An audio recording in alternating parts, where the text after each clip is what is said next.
When you first purchase Edius, you only have one real title option, and that's Quick Titler. It's a very simple titler, but I'm hoping to show you how to use it, and then by using some of the other tools that we've already learned about, how to be able to manipulate those titles and make them look good and be able to move about. Now, there are third-party title tools, such like Viz Title, which is a very, very robust titler that has a lot of 3D motion and animation and everything in it, but Quick Titler is what you get with Edius, and so that's what I'm going to be showing today. And besides, Viz Title could have its own 5 to 6 hour tutorial on its own. First off, what I'm going to do is make sure that my block is where I want the title to go. And the first title I'm going to put up is going to be up on the third video track. And I'm going to bring my controller over here and just set it right over where my green screen was. And then do start a title. I just hit the T button here on the timeline.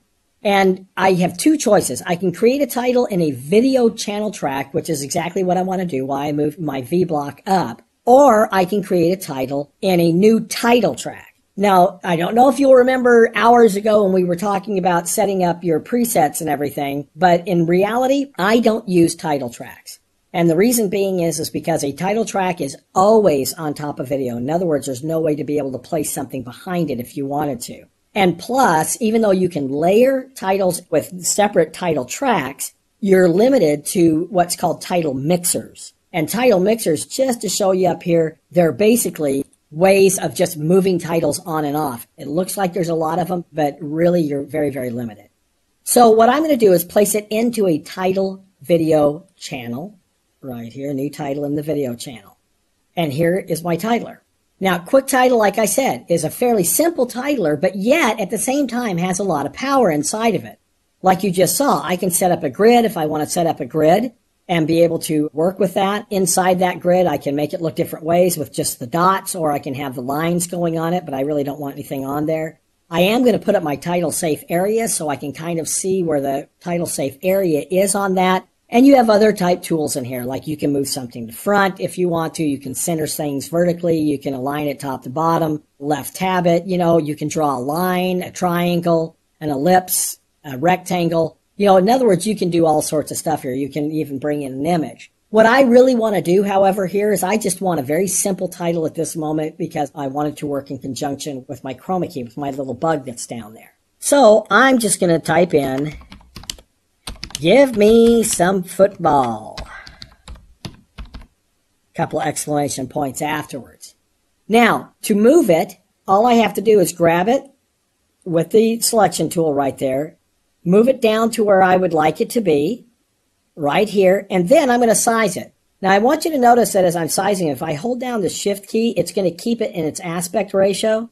If you just grab it and don't do it that way, what's going to happen is it's going to allow you to reshape it, basically, almost. And actually, it would really help a lot better if I typed in the correct way of typing in football. In fact, I'm having a hard time believing that this is the first time that I've actually misspelled something in this.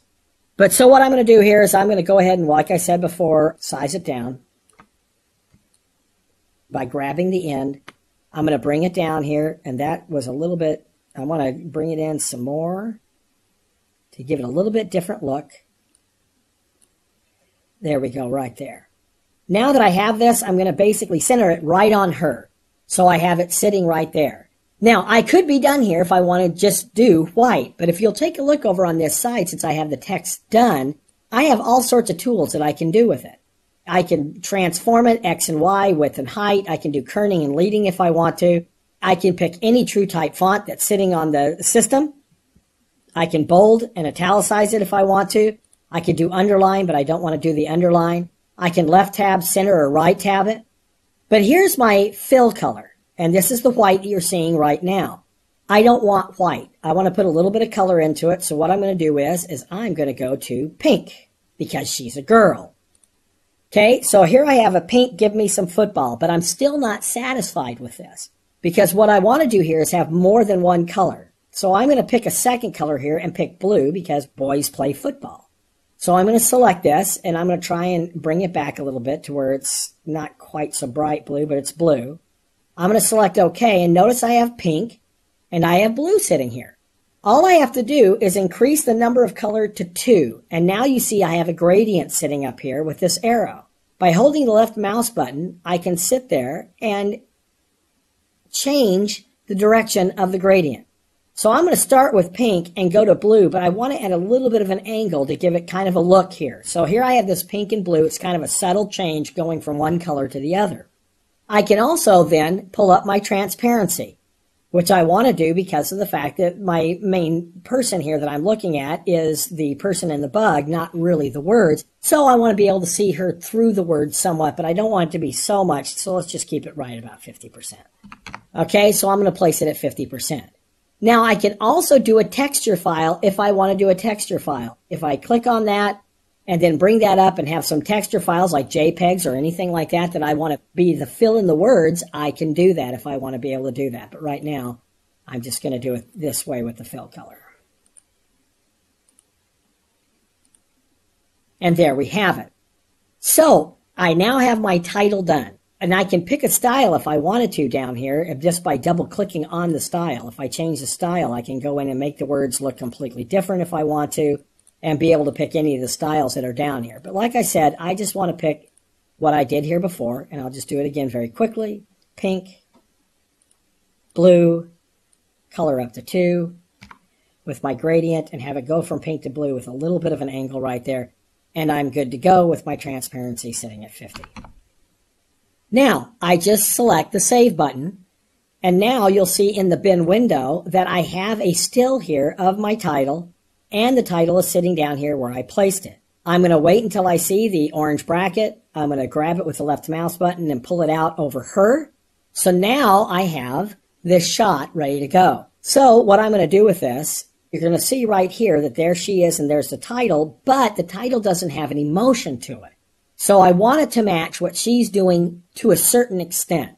So I'm going to select the title, go into the layouter of that title. I'm going to go back to the very, very beginning here, right? Turn on the keyframer like I've done before. Double click up here to add my keyframes. And then what I'm going to do is I'm just going to kind of hold down my right arrow key here and then tap it until I see exactly where she sits right there. Now, before I do that, always got to make sure that you do what you want to do on those first ones. So I'm going to move this completely off to where there's nothing over him whatsoever. Now I'm going to come in and take a look at where she stops completely, because I want them to stop completely at the same time. And then I'm just going to grab it and move it into its original position. And as you can see, there are the keyframes automatically created just like before. Then I'm going to pull down here and I'm going to get here close to the end. And there she starts to go off the screen right there. So I'm going to find that exact one where she starts. I'm going to double click to set my keyframes. Then pull the controller to the end. And then once again, just pull it off to the side and select OK. And then when we play through this, you'll see that they both move at the same speed, basically, but they're coming from different places. They land right there at the right spot. I've got my bug going on down there that I could sit there and say what time or something of this nature or give any information that I want to give. And then when that information is given, then you see it just go ahead and fly right off the screen. And it's done.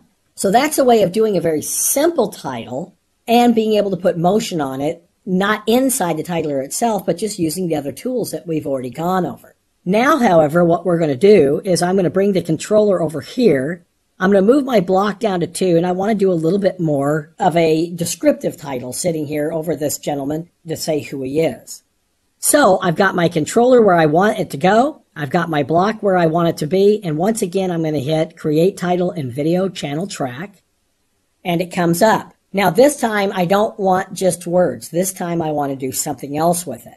Now, notice here, when I first started, it shows background properties. So I can show the video, I can show white, I can show black, I can show a still image if I want to and pick that still image. But you know what? Most of the time, I want the video because that's exactly what it's going to be going against. Also, you can see the title style. We can do a roll from either the top or bottom or a crawl from left to right. So if you have credits or something of that nature, that's the only animation you're going to have with QuickTitler sitting right there. But I'm just going to leave it as a still.